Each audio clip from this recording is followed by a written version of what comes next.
Welcome to the Explainer. Now, chances are you've seen a job hazard analysis, or JHA, form before. But you know what? Today, let's forget about the paperwork for a minute. Instead, we're going to reframe the JHA as something way more powerful. A mindset, really. A new way of seeing and stopping risks before they ever get a chance to happen. So here's our game plan. We're going to start by uncovering some of those hidden dangers that are lurking in our everyday work. Then, we'll introduce the JHA as our secret weapon to fight back.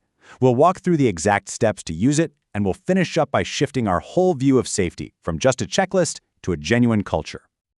All right, first things first. Let's tackle the real problem here. The dangers that are hiding in plain sight.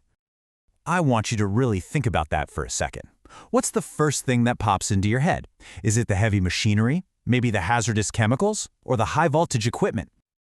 And look, while all of those are absolutely real hazards, the biggest risks, well, they often aren't the big, obvious ones. They're actually hiding in the simple, repetitive stuff we do every single day on autopilot, you know?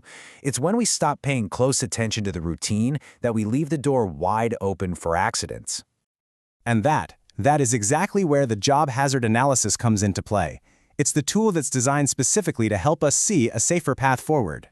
So what even is a JHA? Well, at its core, it's a systematic process. And the two key words there are systematic and before. See, this isn't about reacting to accidents after they happen. It's about proactively finding and controlling hazards to stop an incident from ever happening to begin with. You know, a much better way to think about the JHA isn't as a form, but as a tool. I love this analogy. Imagine putting on a special pair of safety glasses, ones that literally let you see all the invisible risks that are hidden in your daily work. So how do we actually put on those glasses? Well, it all starts with step 1, learning to see the job in individual pieces. The entire JHA process really just boils down to these 3 fundamental steps. First, you break the job down into smaller chunks. Second, you identify all the hazards in each of those little pieces. And third, you figure out how you're going to control them. It's a simple framework, but it is incredibly effective. Okay, but how do you actually break a job down? Well, here's a great rule of thumb. Just look for the moments when an action changes. For instance, someone stops walking and starts lifting. That's a new step. They stop lifting and start carrying. That's another one. Every time the action changes, that marks a new task step. And getting down to that level of detail is how we spot the real risks. All right, so once you've broken the task into steps, it's time for phase 2, uncovering all the risks hiding within each of those steps. And to help with that, it's useful to think of hazards in 4 main categories. You've got your chemical hazards, like fumes or spills. Then there are physical hazards, like a slippery floor or fire risk. Then you have body ergonomics, which covers things like lifting, strain, and repetitive motion. And finally, biological hazards. So let's see how this works in practice with a really simple job, stacking boxes. Walking to the boxes? Well, that's a physical hazard. You could slip. Lifting the box? That's ergonomics, potential back strain. Carrying it across the room? More ergonomics, repetitive movement. Placing it on a high shelf? That's another physical hazard. The box could fall and hit someone. See how breaking it down reveals risks at every single stage? Okay, so we've found the hazards. Now for the most important part, step 3, actually building a safer process by implementing what we call control measures. And this isn't just about telling people to be more careful. This is about making real, tangible changes.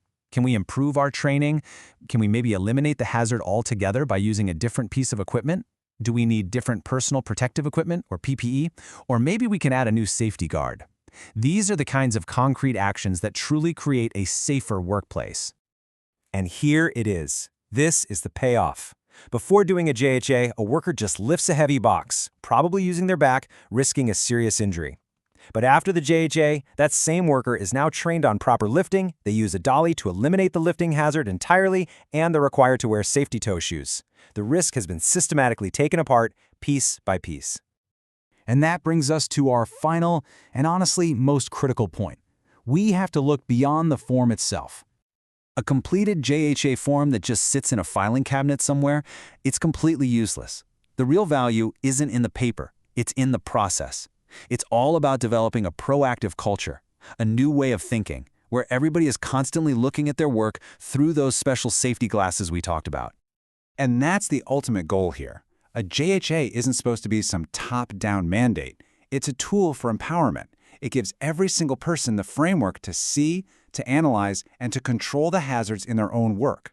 It makes them an active participant in their own safety.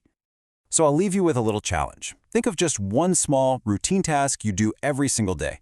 What hidden hazard will you look for tomorrow? Because that's how a safer workplace really begins. Thanks for joining me on The Explainer.